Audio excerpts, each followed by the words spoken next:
Bonjour. À Saint-Louis, l'association française Vicky Medic Air, qui regroupe des passionnés de l'aviation, vient de doter le service d'ophtalmologie de l'hôpital régional d'un lot de matériel et d'équipements de dernière génération pour un meilleur traitement des maladies des yeux. Il s'agit entre autres d'appareils équipés de laser diode et de rétine pour traiter les cas extrêmes pour les médecins ophtalmologistes de l'hôpital régional. Ce lot de matériel et d'équipements va contribuer à relever le plateau médical. Yves Tanda. C'est un important lot de matériel médical de dernière génération que le service d'ophtalmologie de l'hôpital régional de Saint-Louis vient de bénéficier de la part de l'association Vichy Medicare qui n'en est pas à son premier lot d'équipement.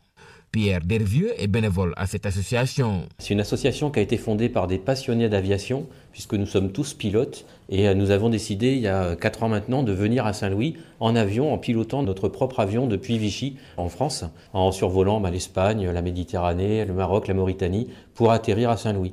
En fait, on a cherché à nouer un partenariat avec l'hôpital de Saint-Louis.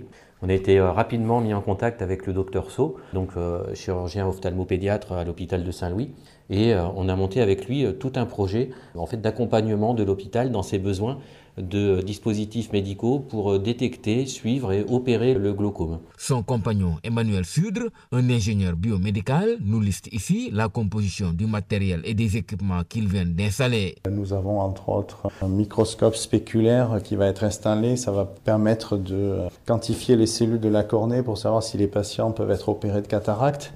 Il y a certains patients qui pourraient être contre-indiqués. On a également fourni un autre laser pour le traitement du glaucome, un laser diode qui permet pour des cas extrêmes de quand même traiter ces patients. Et on a installé un laser de rétine. Pour Pierre Dervieux, le choix de l'hôpital régional de Saint-Louis n'est pas du tout fortuit. Parce que c'est une ville avec laquelle on a des liens historiques du fait de l'histoire de l'aéropostale. C'est une ville aussi avec un hôpital qui est bien organisé. Un geste que magnifie le docteur Seydou Sow, chirurgien ophtalmologiste et ophtalmopédiatre à l'hôpital régional de Saint-Louis. Nous sommes tous heureux d'accueillir nos amis de Vichy Medicare, qui sont des partenaires avec qui on travaille, comme l'a rappelé M. Emmanuel, depuis 3-4 ans maintenant. Et avec leur soutien, on a pu relever vraiment le plateau technique de l'hôpital régional de Saint-Louis sur le plan ophtalmologique. Merci de nous avoir suivis. Rendez-vous est pris pour un nouveau numéro.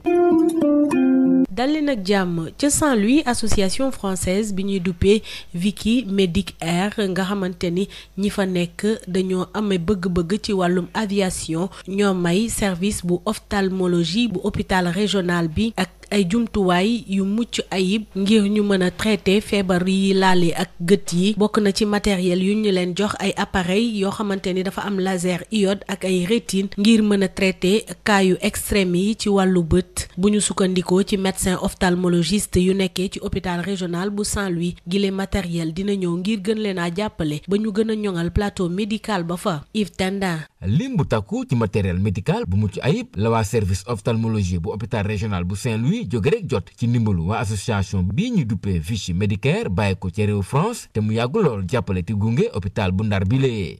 Kii di Pierre Dervieux moom bénévole la ci association bile. C'est une association qui a été fondée par des passionnés. kuréel bi ñu bëgg aviation ñoo ko daal di taxawal ñun ñëpp ay pilote lañu te ñetti at a ngi nii ginnaaw bi ñu ñëwee Ndar ñu daal di ñu boole ak kii di docteur Sow di ophtalmopédiatre ci hôpital régional bu Ndar ci lañ daal di lëkkaloo ñu tàmbali indi suñu ndimbal jëmale ko ci hôpital bile ci lu soxal naka la ñuy fajee lii di glaucome di feebar bët. Suivre et opérer le glaucome. xaritam ki mu àndal di wuyoo ci tur Emmanuel Sudre moom ingénieur biomédical la te mu ñuy lim matériel ak équipement bi ñu jógee installé. Nous avons entre autres un microscope spéculaire qui va être installé. Ça va permettre de indi nañu benn microscope spéculaire bu nga xam ne ni dina tax ñu mën a faj feebar bët yi jaarale ko ci ay opération.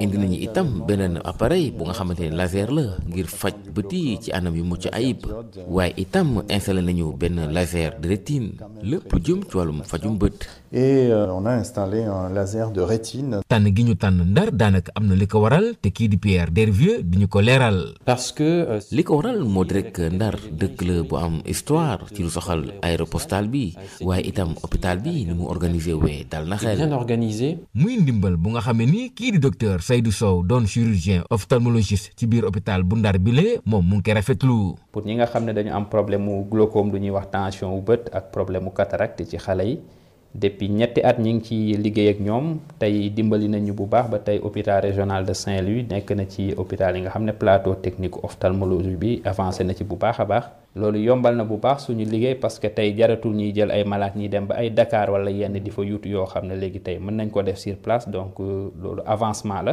jaajëfal naa leen ci déglu bi dig daje ci beneen numéro.